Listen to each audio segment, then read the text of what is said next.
الحمد لله رب العالمين والصلاة والسلام على نبينا محمد وعلى آله وصحبه أجمعين. أما بعد، فهذا هو الدرس 25 من دروس شرح العقيدة الطحاوية. আসসালামু আলাইকুম রহমতুল্লাহ। আমাদের সম্মানিত শাইখ আল্লাহর প্রশংসা করলেন, নবী মুহাম্মদ রাসূলুল্লাহ সাল্লাল্লাহু আলাইহি ওয়াসাল্লামের উপর দরুদ পেশ করলেন এবং বললেন যে এটি হচ্ছে দুরুস শারহ আকিদা তাহাবিয়ার 25তম দার্স। قال رحمه الله تعالى: اقرأ قتيل محيط. بسم الله الرحمن الرحيم. الحمد لله رب العالمين والصلاة والسلام على نبينا محمد وعلى آله وصحبه أجمعين. أما بعد، قال الإمام أبو جعفر الطحاوي رحمه الله: محيط بكل شيء وفوقه، وقد أعجز عن الإحاطة خلقه. ونقول إن الله اتخذ إبراهيم خليلا، وكلم الله موسى تكليما، إيمانا وتصديقا وتسليما. نعم. الفقرة الأولى من أهم الفقرات في العقيدة الطحاوية، والتي يتمنى الديوبندية والأشاعرة وغيرهم أن الطحاوي لم يتكلم بها، وهي مسألة الفوقية. نعم. বললেন আকিদা তাহাবিয়ার গুরুত্বপূর্ণ একটি ফাকরা মুহিম্মা জিদ্দান গুরুত্বপূর্ণ, যে সেটি হচ্ছে যে তারা আশায়েরা অন্যান্য মাযহাবের লোকেরা তারা চাচ্ছে যে এটা যদি উনি ব্যক্ত নাই করতেন যে ভালো ছিল কি। তার মানে এটা তারা চাচ্ছে না যে আল্লাহ রাব্বুল আলামিন তিনি ফাওকিয়া, অর্থাৎ তিনি ফাওক উপরে আছেন, এই বিষয়টি এখানে ব্যক্ত করেছেন না।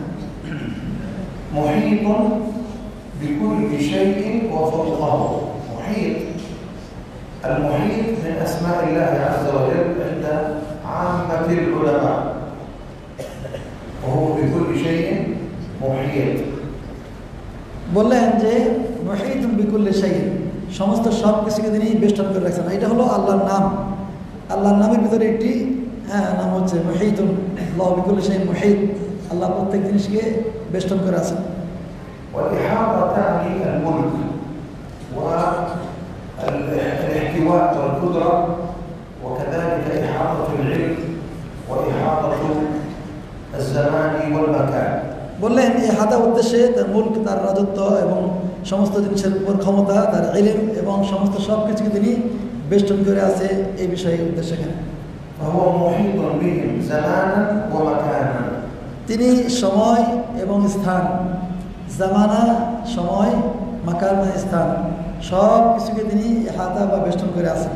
فلا يخرج مخلوق عن قدرته وملكه وسيطرته. এই জন্য কোনো মাখলুক তার কুদরত, তার ক্ষমতা, তার সাইতারা, তার আগ্রহ থেকে বেরিয়ে যাওয়ার কারো কোনো ক্ষমতা নাই। الله تعالى هو الأول والآخر والظاهر والباطن، كما قال عليه الصلاة والسلام: اللهم أنت الأول فليس قبلك شيء، وأنت الآخر فليس بعدك شيء. هذه الإحاطة الزمانية. বললেন যে তিনি সব কিছুকে বেষ্টন করে আছেন, হাদা জামানিয়া হাদা মাকানিয়া। বলছেন আল হুয়াল আউয়াল, এ সম্পর্কে আল্লাহ রাব্বুল আলামিন বলছেন হুয়াল আউয়াল ওয়াল আখির ওয়াল যাহির ওয়াল বাতিন, তিনি প্রথম এবং সর্বশেষ, তিনি প্রথম জামানার দিক দিয়ে হাদাবিল জামান। আর এমনিভাবে আল্লাহ রাব্বুল আলামিন আল্লাহ রাসূল সাল্লাল্লাহু আলাইহি আল্লাহুম্মা আনতাল আউয়াল ফালাইসা, আপনার পূর্বে কেউ নাই, আনতাল আখির, এবং আপনি সর্বশেষ, আপনার শেষ কেউ নাই। وأنت الظاهر فليس فوقك شيء. ওয়ান্তা যাহির, এবং আপনি সব কিছুর উপরে, ফালাইসা ফাওকাকা শাই, আপনার উপরে কোনো কিছু নাই। وأنت الباطن فليس دونك شيء. আপনি হচ্ছেন বাতিন মানে আভ্যন্তরে, ফালাইসা দুনাকা শাই, আপনার আপনি ছাড়া আপনার ভিতরে আর কেউ নাই। ফালাইসা দুনাকা, আপনি ছাড়া অন্য কোনো কিছু নাই। لم يقل فليس تحتك شيء، لم يقل هذا، قال فليس دونك، يعني لا يخرج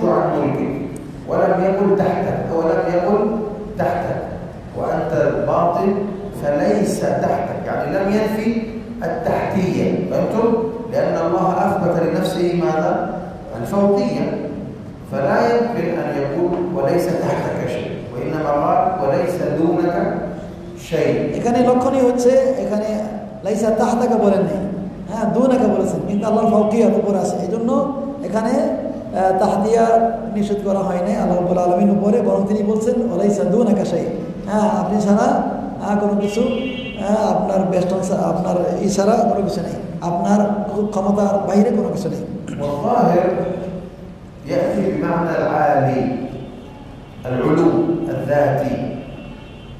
আর জাহির মানে আলী, অর্থাৎ আল্লাহর জাত হিসেবে তিনি সকলের ঊর্ধ্বে, জাত মিন হাইসু জাত হিসেবে তিনি সকলের ঊর্ধ্বে। والله عز وجل ظاهر بقوته وملكه وآياته في خلقه وآياته الشرعية، وظاهر ليس فقط معناه العلو الذاتي، جميع معاني الظهور التي تليق به سبحانه وتعالى. এটা জাহির তিনি সকলের উপরে বিকুদরাতিহি, তার ক্ষমতা দ্বারা, তার রাজত্ব দ্বারা, তার আয়াতি, তার নিদর্শন দ্বারা, তার মখলুকাতের উপর তিনি উঠবে, সমস্ত সব কিছুরই উপরে কামা ইয়ালিকু বিজালালিহি, আল্লাহ রাব্বুল আলামিনের জন্য যেরকম শোভনীয় সমচীন, সেরকমই তিনি সকলের ঊর্ধ্বে। না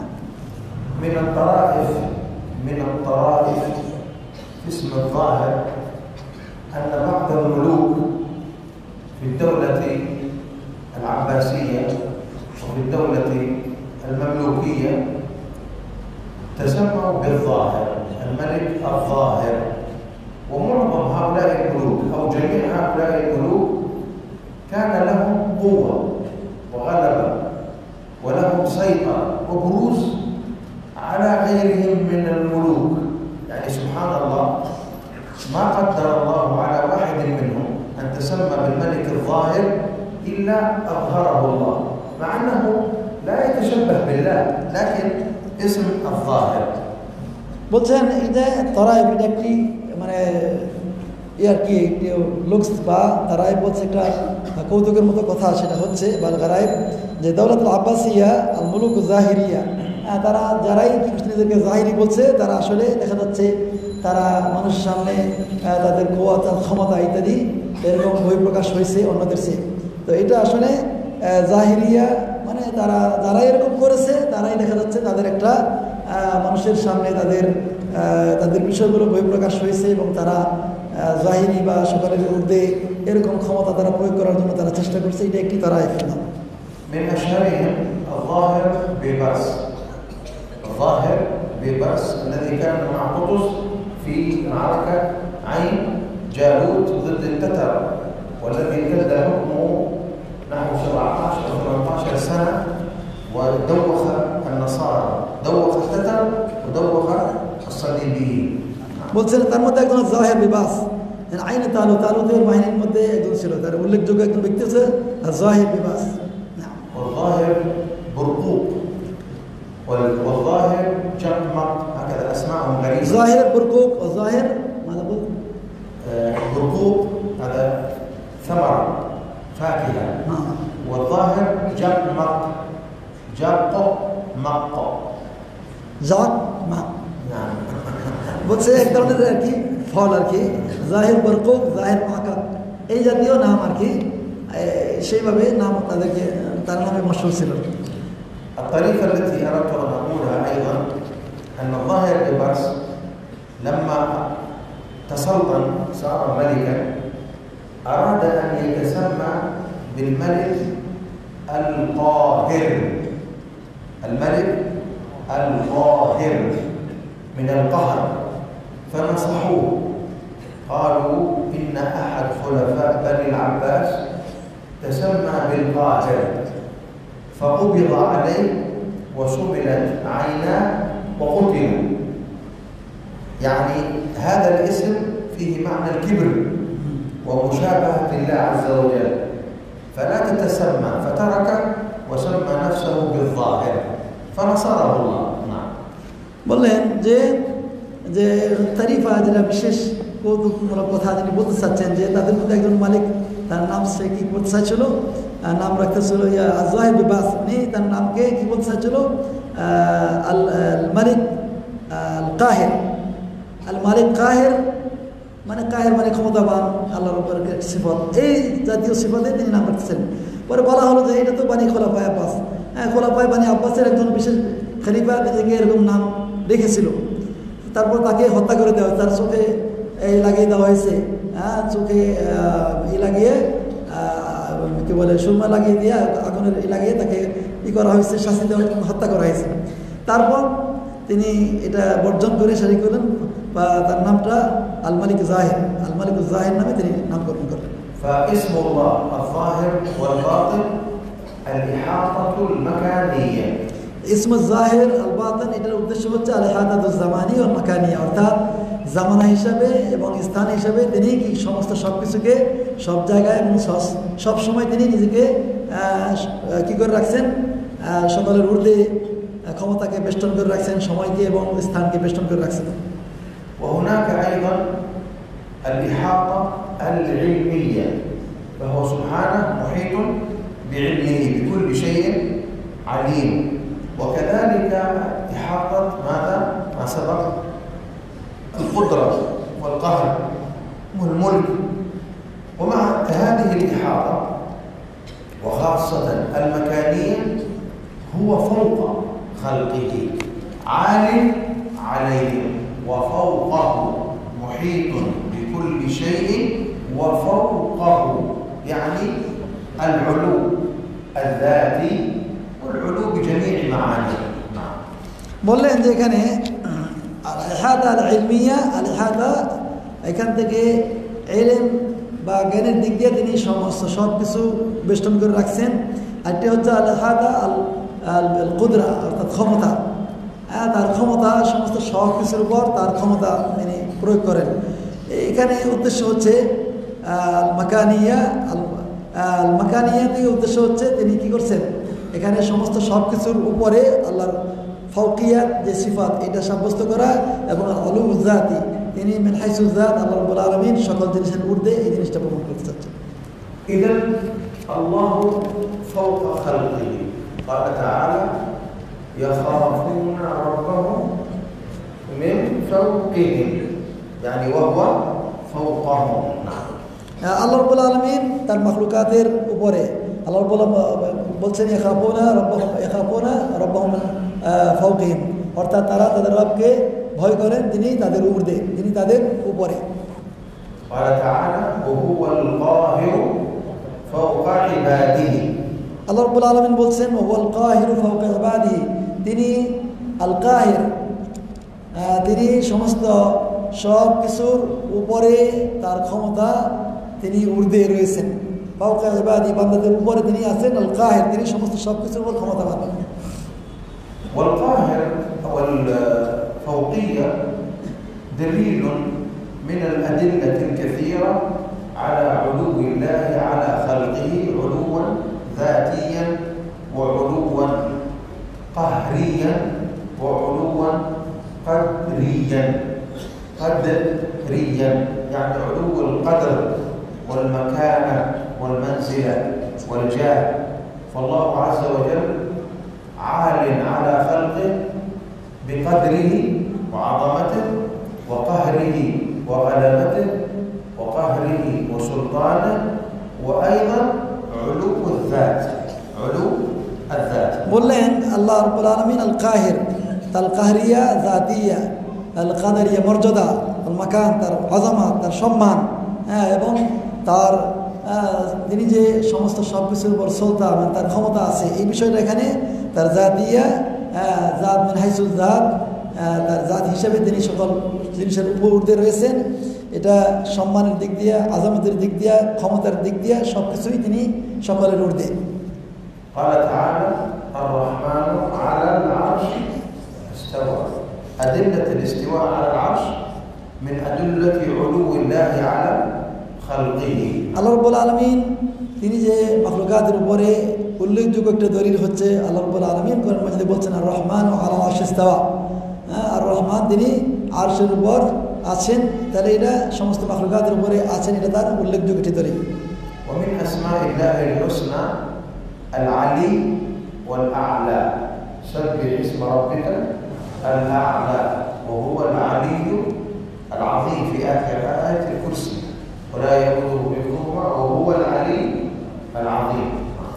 রাব্বুল আলামিনের নামের ভিতরে একটি নাম হচ্ছে আল আলী এবং আলা, ওহুয়াল আলিউল হাকিম, ওহুয়াল আলিউল আলী বলে কোরআনে আয়াত আছে, সাব্বিহ ইসমা রাব্বিকাল আ'লা।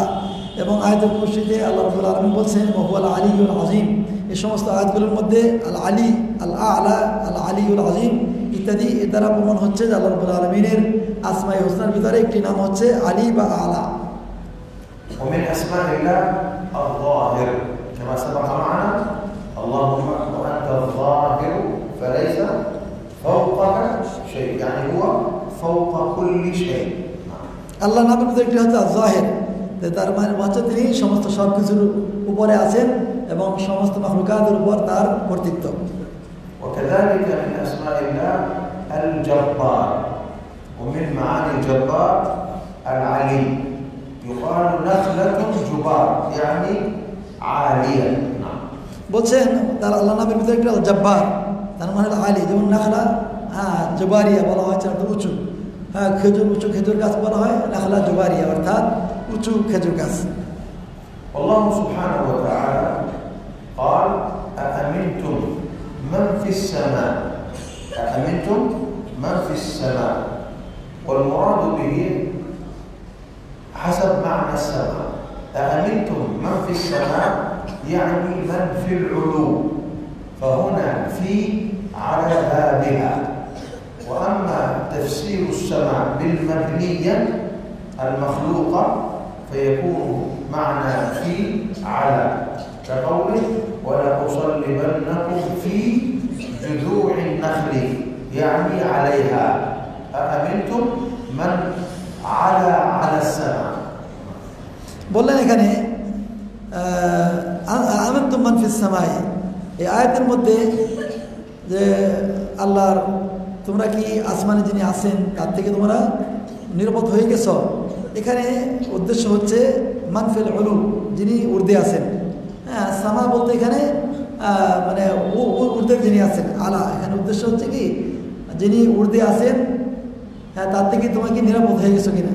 এখানে বোঝাচ্ছে সামা মানে এখানে উদ্দেশ্য ঊর্ধ্বে, সামা মানে এখানে ঊর্ধ্ব। والنبي صلى الله عليه وسلم سأل الجارية المرأة الفتاة أين الله، والحديث رواه مسلم في صحيحه. قالت في السماء. قال لها من أنا؟ قالت أنت رسول الله. قال أعتقها فإنها مؤمنة.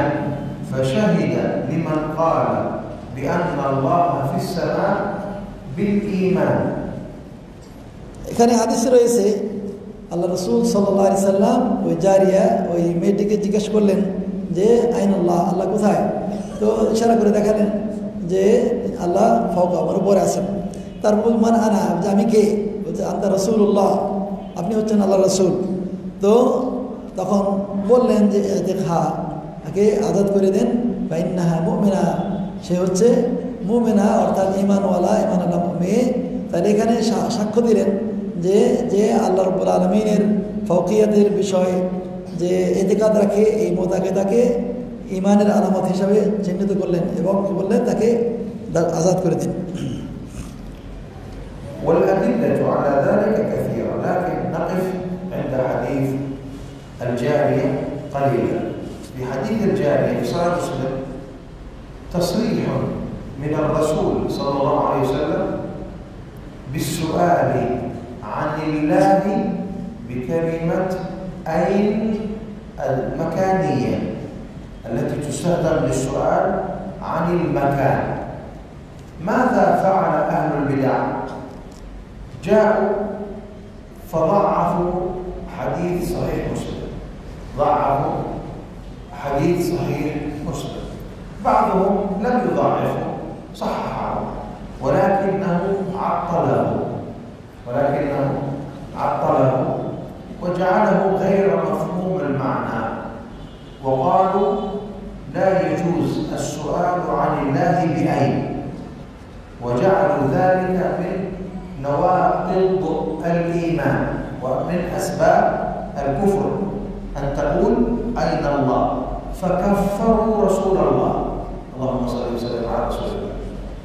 أهل البدع يكفرون رسول الله بل يسبون الله، يتهمون الله أنه يشرع الكفر حتى يطعنون في الله ويطعنون في رسول الله، ومع ذلك يقولون هم موحدون ونحن مشركون.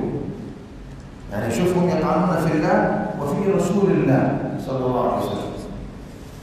বললেন যে এখানে এই মর্মে অনেক দলিল রয়েছে, তবে আমরা এখানে এই জারিয়ার হাদিসটা এখানে আমরা কিছুটা আলোচনা করতে চাচ্ছি, যে এই বিষয়ে কিছু মুনাকাশা করতে চাচ্ছি। এক নম্বর হচ্ছে যে এই হাদিসের মধ্যে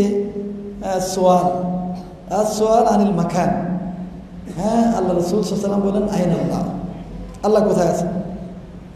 যারা মুফতাদি তারা বলে এই হাদিসটা নিয়ে কেউ কি বলছে এই সহি হাদিসটাকে জয়ীফ বলেছেন, বলছে এটা কি হাদিসটা জয়ীফ, অর্থাৎ সহি মুসলিমের হাদিসটা জয়ীফ। আর কেউ কেউ কি বলছে আকাদুহু, অর্থটা তারা বলতে ঠিক আছে কিন্তু এর অর্থটাকে বিগড়িয়ে ফেলছে। হ্যাঁ, কীভাবে তারা বলে লা ইয়াজুজু সুআলু বিআইন, আইনের মাধ্যমে, অর্থাৎ কোথায় আল্লাহ কোথায় আছেন এই মর্মে জিজ্ঞাসা করা এটা কুফরি কাজ। এটা কাজটা কি কুফরি, আল্লাহ তো বলে আছে না, কিন্তু আইন এই মর্মে আমরা জিজ্ঞেস করবো কেন, এই ধরনের প্রশ্ন করাটা কুফরি কাজ। এই জন্য আহলুল বিদআহ তারা কি করে, তারা ইউকাফিরুনা, তারা কি করে রাসূলুল্লাহ সাল্লাল্লাহু আলাইহি ওয়াসাল্লাম, আল্লাহ রাসূল সাল্লামকে তারা কাফির বলে যে আইন আল্লাহ, এবারে প্রশ্ন করছেন এটা ঠিক নয়। তাহলে তারা বেদাতি হয়ে তারা আল্লাহ রসুলকে ওয়ালিয়াযু বিল্লাহ, আল্লাহ রসুল সাল্লাল্লাহু আলাইহি ওয়াসাল্লামকে তারা কাফির বলে ফতোয়া দিয়ে তারা কি হয় নাই, কুণ্ঠিত হয় নাই। এজন্য এটা তাদের একটা মূলত তাদের এই হাদিস সম্পর্কে আরাকিল, অর্থাৎ তারা এটা হাদিসটাকে একটা জটিলতা করার জন্য চেষ্টা করেছে এবং মানুষকে আসল হাদিসের মর্ম যাতে না বুঝে সেই জন্য তারা বিভিন্ন সাইডে অন্যদিকে নিয়ে তারা হাদিসটাকে পেঁচানোর জন্য তারা চেষ্টা করছে। হ্যাঁ, এবং তারা কি করে আল্লাহকেও কি করে, আল্লাহ রসুলকে তাকফির করে এবং কি আল্লাহকেও গালি দিয়ে তারা কুণ্ঠিত হয় না। في هذا الكلام مسألتان. المسألة الأولى مسألة معنى في السماء، معنى في السماء. أهل السنة يقولون الله في السماء، الله في السماء. هل سمعتم من أساتذتكم أو من غيرهم من أهل السنة أهل الحديث من يقول إن الله داخل السماء، أو أن المخلوقات تحوي وأنه يدخل إلى المخلوقات؟ هل سمعتم هذا؟ هم يقولون نحن نقول إن الله داخل السماء وأن الجهات تحوي. نحن ندرس العقيدة الطحاوية وفيها أن الجهات الست لا تحوي، نحن ندرس هذا، نحن ندرس التنزيل، لكن هم يكذبون علينا ويفترون ويحرفون كلام الله ثم يحرفون أيضا كلامنا. فنحن لا نقول في السماء داخل السماء المخلوقة أبدا. هذا قضية التلبيس الأول من هؤلاء المبتدعة وكذبهم على أهل السنة أنهم يقولون الله داخل السماء وداخل المخلوقات، وهذا كذب مبين وكفر شنيع. نحن نكفر من يقول به. বললেন যেখানে ফিস সামায়ে, এই ফিস সামায়ের মানেটা নিয়ে একটু বিশ্লেষণ করলেন যে আহলুস সুন্নাহ ইয়াকুলুনা আল্লাহু ফিস সামা, আল্লাহ কোথায় আছেন, আসমানে রয়েছেন। শেখ বললেন যে তোমরা কি কেউ শুনছো নাকি যে আমাদের আসাদিজা হোক বা অন্য কেউ হোক, যে কেউ মানুষ এরকম বলে যে আল্লাহ দাখিল ফিস সামায়ে, আল্লাহ আসমানের ভিতর ঢুকে আছেন। এটা কি কেউ আমরা বলি বা কেউ বলেছে এরকম? আল্লাহ ফিস সামার মানে কি এটা নাকি যে আল্লাহ দাখিল ফিস সামায়ে, আল্লাহ আসমানের ভিতরে ঢুকে আছেন? হুম ইয়াকুলুনা, তারা এরকম বলে যে এরকম নাকি আমরা বলি, এবং তারা সত্যিকারে আল্লাহর কথাকে মিথ্যা আরোপ করে, আল্লাহর কথাকে তারা সত্যায়ন করে না, ইউহারিফুনা কালাম আল্লাহ, আল্লাহর কথাকে তারা তাহরিফ করে, পরিবর্তন করে, মিথ্যা করে এবং আল্লাহর কালাম কথাকে পরিবর্তন করে। ইউহারিফুনা কালাম আল্লাহ, হ্যাঁ, আল্লাহর কথা আমাদের কথা সব পরিবর্তন করে দিচ্ছে। অতএব হ্যাঁ, তাদের একটা গুরুত্বপূর্ণ এটা বেদাদি কথা, নতুন নতুন বিষয়ত কথা হচ্ছে যে তারা বলে আমরা নাকি বলি যে আল্লাহ জিহাদে ঢুকে আছে, আল্লাহ আসমানের ভিতরে ঢুকে আছে, অথচ আমরা এটা বলি না। হ্যাঁ, আমাদের এটা কথা না, আল্লাহরও কথা না, আমাদেরও কথা না। আল্লাহর কথাকে তারা অস্বীকার করছে, আমাদের কথাকে তারা বিকৃতি করে মানুষ সামনে তুলে ধরছে। ওয়ালিয়াযু বিল্লাহ। لذلك أنا سأعيد السؤال لترجم لهم السؤال. هل سمعتم أحدا من المدرسين أو من مشايخ السلفيين أهل الحديث يقول إن الله داخل السماء وأن المخلوقات تحوي؟ বললেন যে তোমরা কি আহলে সুন্নাত জামা আহলে হাদিসের ভিতরে বা তোমাদের মুদাররিসিন কেউ কি এরকম বলেছেন যে আল্লাহ আল্লাহ দাখিলুন ফিস সামা, আল্লাহ আসমানের ভিতরে আছেন এবং আল্লাহ আল্লাহ কি করেন? আল্লাহ আল্লাহ মাদাকুল দাখিলুন, না হ্যাঁ, আল্লাহ সব কিছু জিনিসকে কি করছেন? ঢেকে রাখছেন। এটা কি কেউ বলেছেন? এইটা এই কথা বলেছে, এরকম কি কেউ বলেছে? এরকম শুনছো তোমরা? আল্লাহ ভিতরে আছেন আর সবকিছু আল্লাহকে ঢেকে রেখেছে, এটা বলেছে। মানে আল্লাহ ভিতরে ঢেকে আছে আর সবকিছু ঢেকে আছে বাইরে। আল্লাহকে আল্লাহ কোন জিনিসের ভিতর আসমানের ভিতরে ঢুকে আছেন আর সবকিছু ঢেকে আল্লাহকে ঢেকে রেখেছেন। هل سمعتم أحدا يقولها؟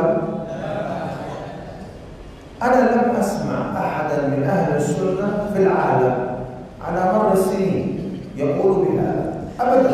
বললেন যে আমি আমার বয়সে মারের সিনিন এত বছর হয়ে গেছে, কোনো আহলে সুন্নাহ আর সালাফি বা এরকম আহলে হাদিসরা এরকম বলেছে আমি শুনি নাই, আমার জানা নাই।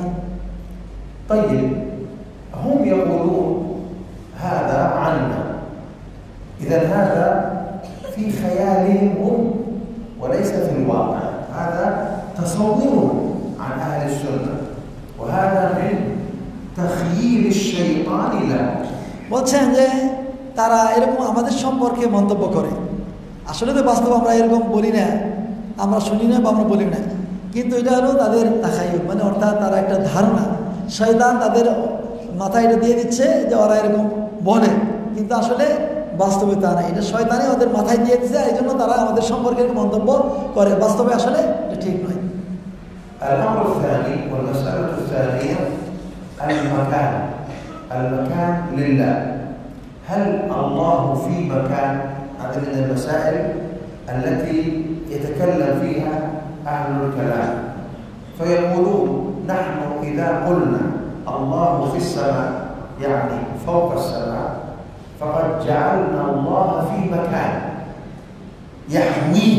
شوف أيضا يدخلون كلمة يحويه، إذا الله داخل المخلوق.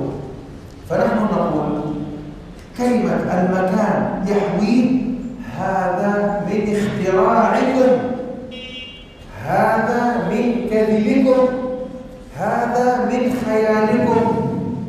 لا يوجد أحد من أهل السنة يقول الله في مكان يحويه، لا يوجد. এই যে তারা আরেকটা বলেন মাকান সম্পর্কে যে আল্লাহ আল্লাহ উপরে আছেন এবং কি ইয়াহমিহিম অর্থাৎ তিনি ঢুকে আছেন কোনো জিনিসের মধ্যে, এটা আমরা বলি না। এই কথাটা আমাদের ভিতরে নেয় যে আল্লাহ কোনো কিছুর মধ্যে ঢুকে আছে, এই জন্য এই কথাটাও তাদের একটা কি আকীদা, তাদের একটা খেয়াল যে আমরা এরকম বলি, কিন্তু আসলে আমরা এরকম কখনো বলি না যে আল্লাহ কোনো জিনিসের ভিতরে ঢুকে আছে। فالسؤال هل ربنا في مكان؟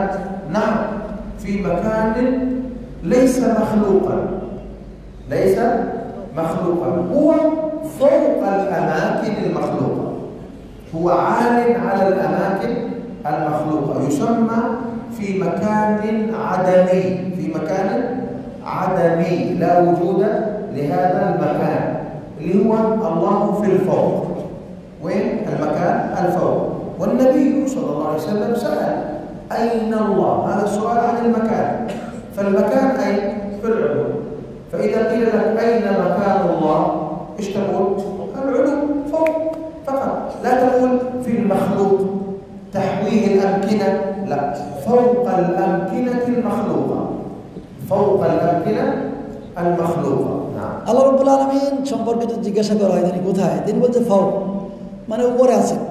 তো উপরে সেটা কি মাখলুকাতের সাথে জড়িত হয়ে আছেন এমন? আল্লাহ এমন জায়গায় আছেন যেখানে মাখলুক জড়িত হয়েছে তা নয়, বরং মাখলুকাতের ঊর্ধ্বে।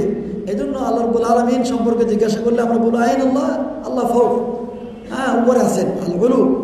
কাজেই মাখলুকাতের সাথে বা ভিতর ঢুকে আছে এই জাতীয় কোনো প্রশ্ন আসে না। আল্লাহ রাব্বুল আলামিন সম্পর্কে জিজ্ঞাসা করলে যে আল্লাহ কোথায়, আল্লাহ ফাও মানে উপরে, বলে মানে উলুল্লাহ সুবহানাহু ওয়া তাআলা। কাজে এটা কোনো মাখলুকাতের সাথে লাইগা আছেন বা ঢুকে আছেন এরকম কোনো প্রশ্ন এখানে আসে না। نحن نتكلم في الحلولية ونقول من يقول الله في كل مكان فهو كافر، لأن هذا الكلام حلول يجعل أن الأماكن تحويلي. نحن نكفر من يقول بأن الأماكن تحويلي. موقفنا تجاه الحلولية واضح. أهل السنة يكفرون الحلولية. ما هو موقف الأشاعرة والماتريدية الديوبندية من الحلولية؟ إنهم أصحابهم، إنهم أحبابهم، إنهم مشايخهم، ويقرؤون في إحياء علوم الدين الغزالي وفيه تقرير الحلولية. وقد كان من الحلوليين كل شيء هو الله، هم يقررون. الأشاعرة والماتريدية على قولين، متكلمتهم وزهادهم وعبادهم. فلاسفتهم يقولون لا فوق لا تحت لا يمين لا شمال لا داخل لا خارج. هؤلاء الفلاسفة منهم، الزهاد والعباد في كل مكان، فهم حلولية منهم وفيهم ومن أهل مذهبهم. أما نحن فلسنا حلولية بل نكفر الحلولية. বললেন যে আমরা হুলুলিয়া যারা বলে সমস্ত কিছুর মধ্যে আল্লাহ ঢুকে আছে, হ্যাঁ, এদের আকীদা, তাদেরকে আমরা কি করি, তাদেরকে কাফের বলি। আশায়েরা মাতুরিদিয়া, হ্যাঁ, এরাও কি, এরা হচ্ছে ওই হুলুলিয়াদের তাদের উস্তাদ, তারা ওদের আকীদা ওখান থেকেই গ্রহণ করে। এরা কেউ হচ্ছে জুহাদ উবাদ, হ্যাঁ, তারাও বলে যে কি, হ্যাঁ, আল্লাহ রাব্বুল আলামিন প্রত্যেক জায়গায় আছে। অতএব আমরা স্পষ্ট বলে দিতে চাই যে আমরা হুলুলিয়াদেরকে কি বলি, কাফির বলি। হ্যাঁ, যারা বলে যে আল্লাহ রাব্বুল আলামিন প্রত্যেক জিনিসে ঢুকে আছে, হ্যাঁ, তাদেরকে আমরা কি করি, কাফের ফতোয়া দেই। কাজেই আমাদেরকে এই বিষয় দিয়ে ইত্তেহাম আমাদেরকে দিয়ে যদি তারা কি করে তহমত দেয়, এই কথা তহমত দেওয়ার কোনো প্রশ্ন বা কথায় আসতে পারে না। نعم. ما ترجمتها؟ قلت عن الزهاد. نعم. الفلاسفة يقولون لا داخل العالم ولا خارجه، لا فوق لا تحت. ترجمتها؟ الفلاسفة لا ما ترجمتها. الفلاسفة তারা বলে আল্লাহ উপরে না নিচে নেই, কোনো জায়গায় নেই, উপরে নিচে কোনো কিছু নেই। আর যারা জুহাদ তারা বলে কি ওহুয়া ফি কুল্লি মাকান, প্রত্যেক জায়গায়, তারা কি প্রত্যেক জায়গায় আছে। না شيخ أمير يختصر في الترجمة عشان الوقت. جزاه الله خير. طيب هذه النقطة. أحسنت. نعم، الاختصار برضو. طيب الآن هم يقولون هذا الكلام. شيخي أنا حكيت لكم قصته في سنة سابقة. أستاذي الذي درست عنده القراءات، أعطيته كتابا عن علو الله أريده أن يقرأ. بعدين بعد كم يوم جئته وفي غرفته، اسمه الشيخ محمد طاهر الرحيمي، باكستاني، مفتي كبير، مات. والرحيمي نسبة لشيخه رحيم بخش الباني بتي، رحيم بخش الباني بتي، الباني بتي، باني بتي، أيوة، باني الباني باني الباني باني بطي باني بتي. فهذا الشيخ رحيمي نسبة لشيخه رحيم بخش، كان متزوجا ببنته بنت رحيم بخش، هو عالم كبير في القراءات ومؤلف. وجاء لي بكوبين من الماء، فقلت له بعد ما تكلمت عن العلو الرحمن على العرش استوى، ذكرت له أدلة العلو قبل السؤال، يعني أعطيته الجواب، ثم قلت له أين الله؟ قال في كل مكان. قلت له الله في بطني؟ قال نعم كما يشاء. قال نعم كما يشاء. قلت والله الله في هذا الكأس؟ قال نعم كما يشاء. قلت له لماذا لا تقول الله فوق كما يشاء؟ قال لا، هذا تحديد، في بطني ليس تحديدا، في الكأس ليس تحديدا، فوق تحديد. شوف الشيطان كيف كنت أحبه جدا، كان مثل والدي، لكني أغرفته بعد هذا وتركته لله، ما في فائدة، ولا يعرف أين الله. كلمته يا شيخ أبدا، مغلق بالقفل। বললেন যে পূর্বে আগের বছরগুলোর সাথেও আমার শাইখ সম্পর্কে আমি তোমাদের বলেছি যে মানে ওলুবুল্লাহ সম্পর্কে মাসালাতে ওনার সাথে কথাবার্তা বলার পরে শেষে উনি শাইখকে বর্জন করেছেন। কীভাবে? মানে নাম ছিল শাইখ মোহাম্মদ তাহের আর রাহিমি নিসবাতান বেশাইহি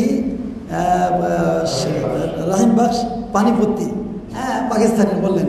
তো উনি আবার কী করছিলেন, শাইখের মেয়ে উস্তাদের মেয়েকে কী করছিলেন, বিবাহ করছিলেন।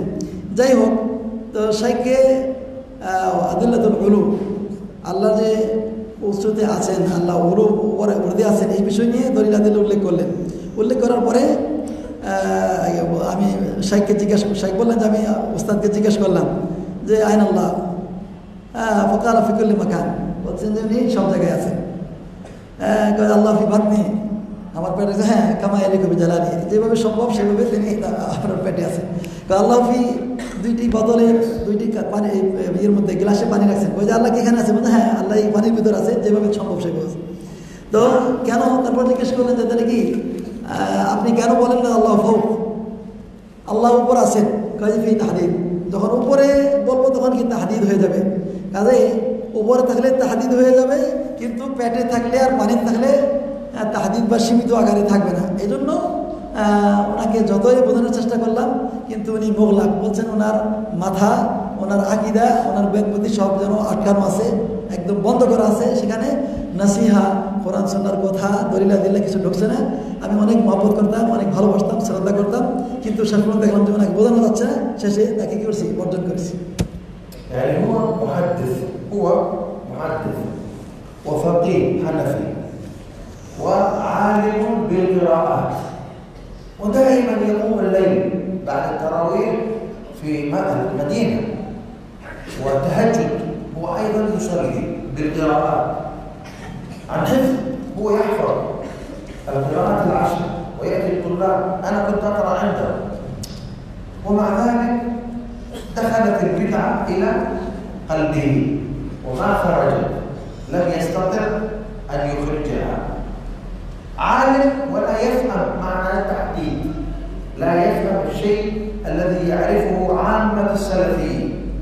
الحمد لله على الهداية، الحمد لله على الهداية، هداية من الله. বললেন যে পরিতাপের বিষয় হচ্ছে যে উনি একজন ফাকিহ, হ্যাঁ তিনি ফিকহের উপর তার জ্ঞানী ছিলেন, মুহাদ্দিস, হাদিস বিশারদ ছিলেন, আলিম বিল কিরাত, ইলমে কিরাতের উপর কিরাতে সাবা, কিরাতে আশারা, উনি সব কিরাত পড়তেন, সালাত তাহাজ্জুদ পড়তেন, হ্যাঁ কিরাতে আশারা এগুলো দিয়ে তিনি করতেন, হ্যাঁ কিয়ামুল লাইলে কি করতেন, সালাত পড়তেন। এত কিছু জ্ঞান গরিমা তার ছিল, তারপরে তার মধ্যে কি বেদাত ঢুকে আছে তার অন্তরে। তাকে বোঝানোর চেষ্টা করা হলো, যতভাবে বোঝানো হলো কিন্তু বুঝবে না। যেটা এমনকি আহমাদুল নাস, সালাফিদের আহমাদুল নাস, যেই জ্ঞান তার মধ্যে রয়েছে সেটা তার মধ্যে ঢোকানো সম্ভব হলো না। কেন? তার বেদাত অন্তরের ভিতরে ঢুকে আছে, এমনভাবে জেগে বসে আছে, বেদাত তার অন্তর থেকে সরানো যাচ্ছে না। এই জন্য এটা হচ্ছে তাকদীর। হ্যাঁ, আল্লাহ যাকে বুঝ দিবেন, জ্ঞান দিবেন, হ্যাঁ সেই বুঝবে, জ্ঞান বুঝ যার নাই সেই বুঝবে না। কাজেই এটা একটা বড় তৌফিক আল্লাহর পক্ষ থেকে। না, আলহামদুলিল্লাহ। لذلك لا تستغرب ممن يعبد البقرة وممن يعبد القرد بندرة، من يعبد القرد أو من يعبد الفأر لا تستغرب، لأنه غير مهتدٍ، عالم فقيه لا يعرف أين الله. فكيف هذا الجاهل الذي يعبد البقرة أو يعبد حتى لو كان عالما من علمائهم يعبد لأنه مقتنع خلاص في قلبه أن هذا هو ربه خلاص. فالهداية بيد الله، هؤلاء أضلهم الله. احمد الله على الهداية، نور في القلوب يقذفه الله في قلوب من هداه. বললেন যে অতএব এই কথা বলার পরে তুমি আশ্চর্য হয়েও না যে কোনো ব্যক্তি যদি গরুর পূজা করে আর বান্দরের পূজা করে, এতে কিছু আশ্চর্য হওয়ার কিছু নাই। কারণ যে সে তো না যাই না করতেছে। এমনকি আলেম মানুষও রয়েছে যারা কি জানে শোনে কি হেদায়ত না পাওয়ার পরিপ্রেক্ষিতে সে কি করে, হয় ভুল কাজ করে। আল হিদায়াত বিয়াদিল্লাহ, হিদায়াত আল্লাহর হাতে। এই জন্য আহমদুল্লাহ তাআলা হিদায়াতিল্লাহ লানা, আমাদেরকে যে আল্লাহ হেদায়তের পথে রেখেছেন, এই জন্য আমাদেরকে আল্লাহ শুকরিয়া করতে হবে। আল হিদায়াত বিয়াদিল্লাহ, আল্লাহর হাতে আমাদের হেদায়ত। আলহামদুলিল্লাহ। بفضلك عين الفرقة العشرية.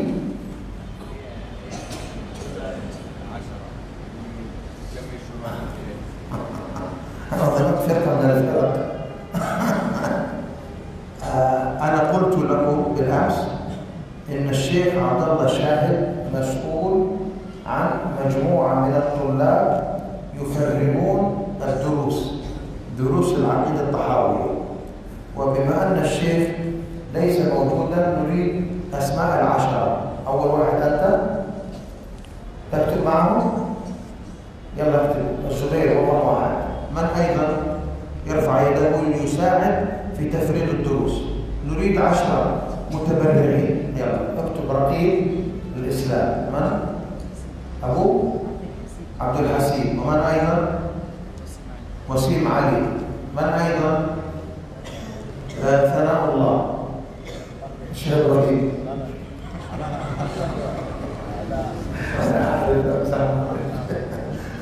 أنت المشرف. من أيضا؟ الآن كم واحد؟ 5؟ بقي 5. من يفرق؟ من؟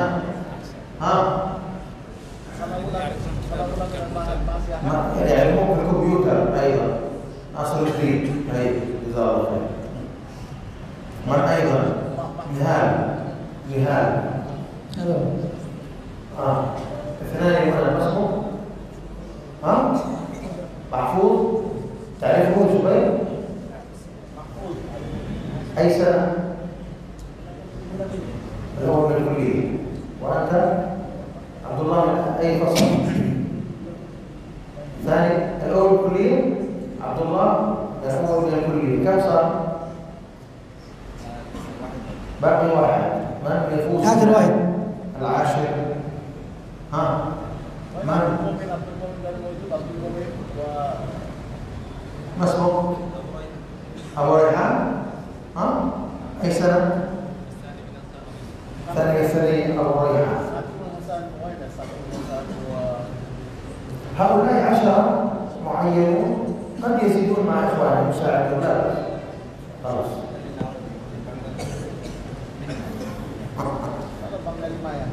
بعدين يكفي العربية. طيب نعود إلى درسنا.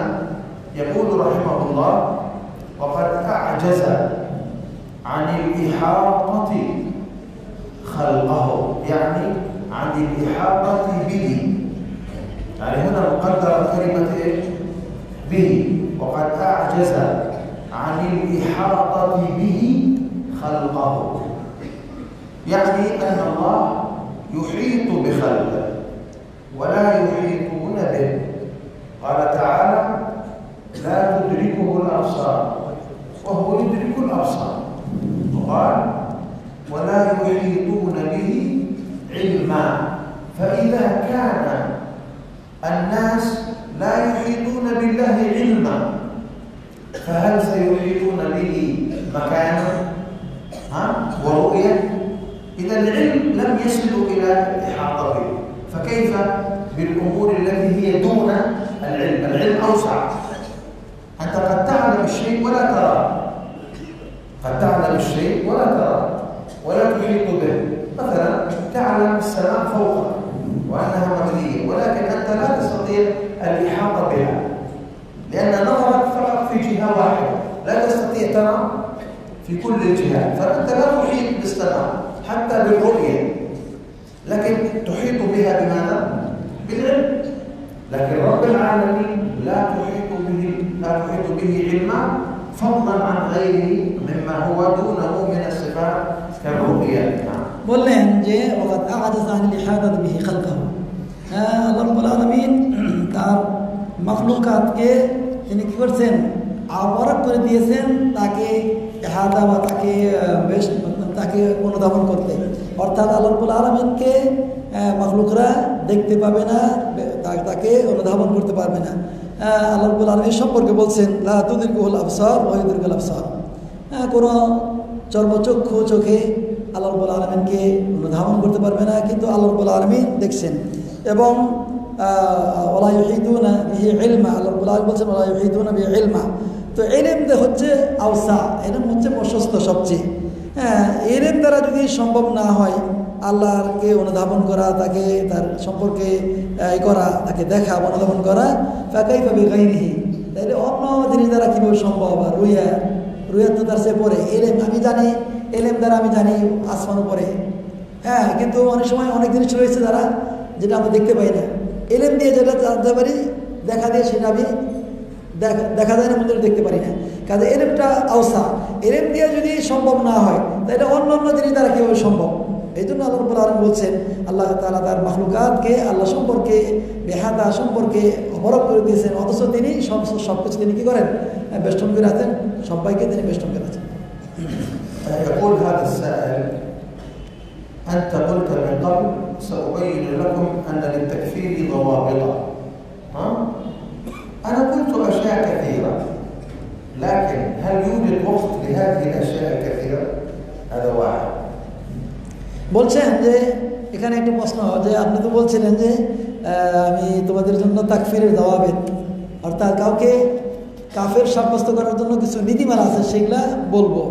কিন্তু শাইখ বললেন যে এটা তো অনেক কিছু বলি, কিন্তু বলার কি সময় আছে? বলো তো, অনেক কিছু কথা বসে যদি বলবো, ওই সময়টা কই? আমি তো একটা বিশেষ জিনিস নিয়ে আসি, তো এগুলো বলবো, সে বলার সময়টা কই? الأمر الثاني أني قلت هذا في محاضرة المنهج وليس في درس العقيدة الطحاوية. দুই নম্বর হচ্ছে যেটা আমি মানহাজের দার্সে বলছি, আকিদা তাহাবিয়ার দার্সে তো বলি নাই, একটা আরেকটা কিছু না। فسؤالك في غير موضعه. অতএব সোয়ালটা হচ্ছে অন্য জায়গার সোয়াল এই জায়গায় করা হয়েছে। والسؤال في غير موضع تشويش. আর স্থান কাল বেদে যেখানে যে সোয়াল করা দরকার সেই সোয়াল সেখানে না করে অন্য জায়গায় করে নিল তাশবিশ। তাশবিশ মানে এটা কী করা? জেনকে কী করে দেয়? বিরক্ত করে দেয়। এটা একটু বিরক্ত হওয়ার একটা মাধ্যম। অতএব দার্সের ভিতরে কেউ কোনো তাশবিশ না করে। তাশবিশ বুঝাও? তাশবিশ মানে হচ্ছে যে সাইড থেকে কোনো কিছু দিয়ে ভেজাল করা, বিরক্ত করা, এটা দার্সের ভিতরে করা ঠিক নয়। তিন নম্বর, أن الطحاوي رحمه الله سيتكلم عن مسألة التكفير وسيأتي ذكر بهذه القضية.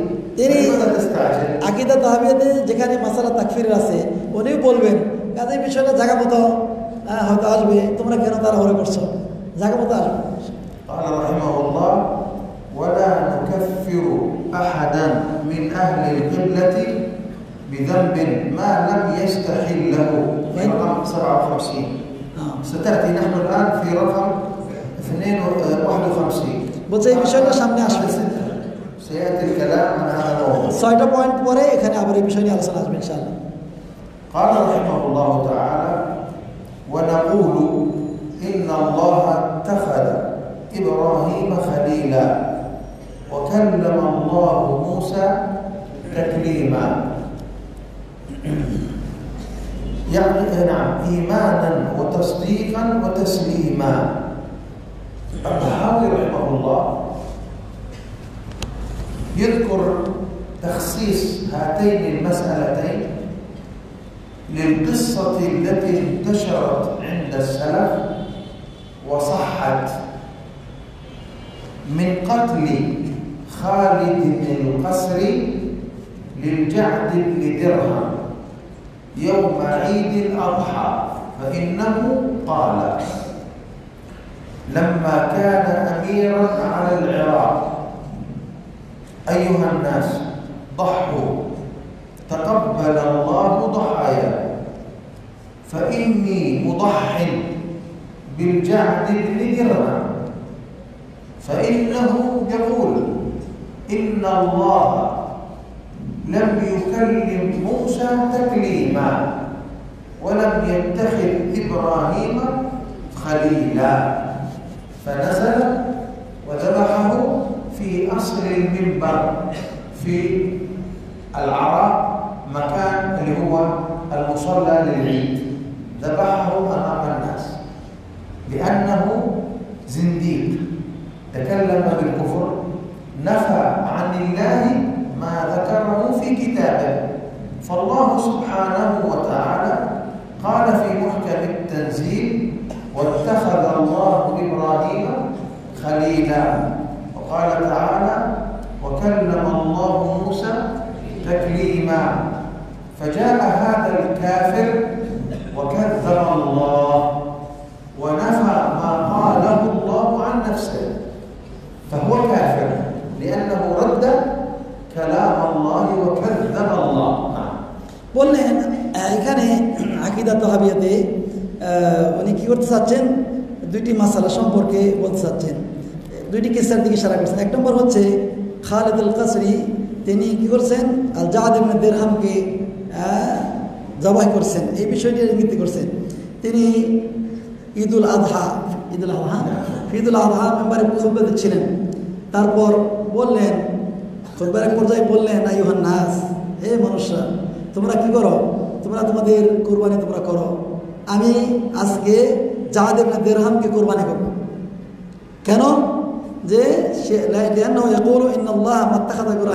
সে বলে যে আল্লাহ রাব্বুল আলামিন ইব্রাহিমকে খলিল হিসেবে গ্রহণ করেননি।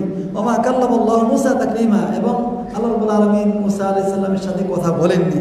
অথচ ফিল কিতাবে কোরআন মাজিদে আল্লাহ বলেন: ইন্নাল্লাহা ইত্তাখাযাল্লাহু ইব্রাহিমা খলিলা কাল্লামাল্লাহু মুসা তাকলিমা। তাহলে ইব্রাহিমকে খলিল হিসাবে গ্রহণ করেছেন, এটা কোরআনে আল্লাহ বলেছেন, এবং মুসা আলাইহিস সালাম সাথে আল্লাহ রাব্বুল আলামিন কথা বলেছেন। এই কথাটা রদ করা মানে কুফরি করা। এটা মানে কি? কুফরি করা। যেহেতু এটা কুফরি কাজ, আর কাফেরকে এই জন্য হত্যা করা যায় না, সেই বিদায় তিনি কি করলেন, মেম্বার থেকে নেমে মেম্বারের মাথায় সকলের আলা রুসিল খালায়েক, সমস্ত মানুষ সামনে তিনি কি করে দিলেন, তাকে জবাই করে দিলেন। এবং তাকে জবাই করাটা কোরবানি, আল্লাহর নৈকট্য যেমন তারা মানুষ গ্রহণ করছে, তাকে কোরবানি করাটাও আল্লাহর নৈকট্য হিসেবে তারা কি করলেন, তিনি কি করলেন, কোরবানি করলেন। না وهو أمير قاضٍ ونفذ حكم الشرع في المرتدين। আর তিনি ছিলেন আমির এবং কাজী, অতএব শরীয়তের বিধান হচ্ছে কাফের, যে এরকম মুরতাদ কাফের হয়ে যাবে সে কি, তাকে হত্যা করা যাবে। অতএব তিনি কি করছেন, নিজেই কাজী হিসাবে, আমির হিসাবে, মানে একজন কাফেরকে মুরতাদ হিসাবে তাকে কি হত্যা করলেন না। فأهل السنة يعتقدون بصدق رب العالمين ومن أصدق من الله قيلا। এই জন্য আহলে সুন্নাহ তারা কি আল্লাহ রাব্বুল আলামিনের কথাকে সত্যায়ন করে, তারা বিশ্বাস করে, তারা মিথ্যায়ন করে না। আল্লাহ রাব্বুল আলামিন বলছেন: ওয়ান আসদাকু মিনাল্লাহি কিলা, আল্লাহর চেয়ে সত্য কথা বলনেওয়ালা আর কে রয়েছে। ফানাহনু নুসাদ্দিকু কালাম আল্লাহ, এই জন্য আমাদের আকীদা হচ্ছে আল্লাহর কথাকে আমরা নুসাদ্দিকু মানে সত্যায়ন করব, বিশ্বাস করব। ওয়া নুমিনু বিমা তাদাম্মানাহু মিন মাআনি, এবং কোরআন মাজিদে যা কিছু অর্থ শামিল আছে সেগুলোকে আমরা সেগুলোর প্রতি আমরা বিশ্বাস স্থাপন করব।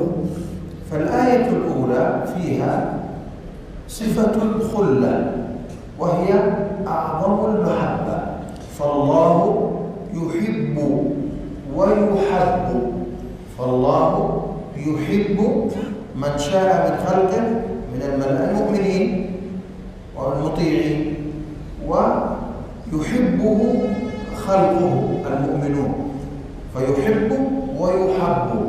وأعظم منزلة المحبة الخلة، وهي التي لا تصلح في الزمان وفي الوجود إلا لواحد. ففي زمن إبراهيم لم يتخذ الله خليلا إلا إبراهيم، ثم مات إبراهيم. في زمن محمد صلى الله عليه وسلم لم يتخذ الله من الخلق خليلا إلا من؟ محمد صلى الله عليه وسلم. فهذا هو الجمع بين كون إبراهيم خليلا وكون محمد صلى الله عليه وسلم خليلا لاختلاف الزمان. বললেন যে ইন্নাল্লাহ ইত্তাখাযাল্লাহু ইব্রাহিমা খলিলা, আল্লাহ ইব্রাহিমকে খলিল হিসাবে গ্রহণ করেছেন। খলিল মিনাল খুল্লা মানে আন্তরিকভাবে একদম খালিস খাঁটি অন্তরে যাকে ভালোবাসা হয়, সবচেয়ে ভালোবাসার সবচেয়ে সর্বশেষ স্তরকে বলে খুল্লা। সেটা কি বলা হয়? খুল্লা বলা হয়। তো আল্লাহ রাব্বুল আলামিন ইউহিব্বু, আল্লাহ মাখলুকাতের ভিতরে যাকে মন চায় তিনি করেন। ইউহিব্বু মানে ভালোবাসেন, ইউহাব্বু এবং আল্লাহকেও ভালোবাসা। আল্লাহ রাব্বুল আলামিনকে ভালোবাসতে হবে, আল্লাহ কাউকে ভালোবাসেন আর আমরা আল্লাহকে ভালোবাসবো। তো এখন কথা হচ্ছে এই ইব্রাহিমকে আল্লাহ রাব্বুল আলামিন খালিল হিসাবে করেন। এই খালিল সিফতটা মানে ভালোবাসা মহব্বতের সবচেয়ে শ্রেষ্ঠ স্তর। তো আল্লাহ রাব্বুল আলামিন ইব্রাহিম আলাইহিস সালামকে সেই পিরিয়ডে তিনি ভালোবাসছেন। এটাকে বলা হয় কোনো বিশেষ পিরিয়ডে কাউকে ভালোবাসা, এটাকে বলে খুল্লা। তো মুহাম্মদ সাল্লাল্লাহু আলাইহি সাল্লামকে খালিল গ্রহণ করছেন, ইব্রাহিমকে গ্রহণ করছেন। কীভাবে হয়? ইব্রাহিমকে যে খালিল হিসেবে গ্রহণ করছিলেন তিনি তিনি মৃত্যুবরণ করছেন শেষ। তারপরে পরবর্তীতে মুহাম্মদ সাল্লাল্লাহু আলাইহি সাল্লাম আসলেন, তাকেও তিনি কি ইত্তাখাযা মুহাম্মাদান খালিলা, আবার মুহাম্মদ সাল্লাল্লাহু আলাইহি সাল্লামকে তিনি কি করছেন? খালিল হিসেবে গ্রহণ করছেন। এটা হলো পরবর্তী পিরিয়ড, এটা হচ্ছে আগের পিরিয়ড। কাজেই এর সাথে কোনো বৈপরীত্য নাই। ইব্রাহিমকে গ্রহণ করছেন বিশেষ সময়ে, মুহাম্মদকে গ্রহণ করছেন বিশেষ সময়ে। অতএব এর মধ্যে লা মানাফাতে কোনো সমস্যা নাই। না نكمل إن شاء الله في الدرس القادم، والله أعلم، وصلى الله وسلم على نبينا محمد والحمد لله رب العالمين. ইনশাআল্লাহ বাকি কথা আগামী দার্সে শেষ করব। হাদা ওয়া সাল্লাল্লাহু আলা নবিয়িনা মুহাম্মদ আলহামদুলিল্লাহ রাব্বিল আলামিন।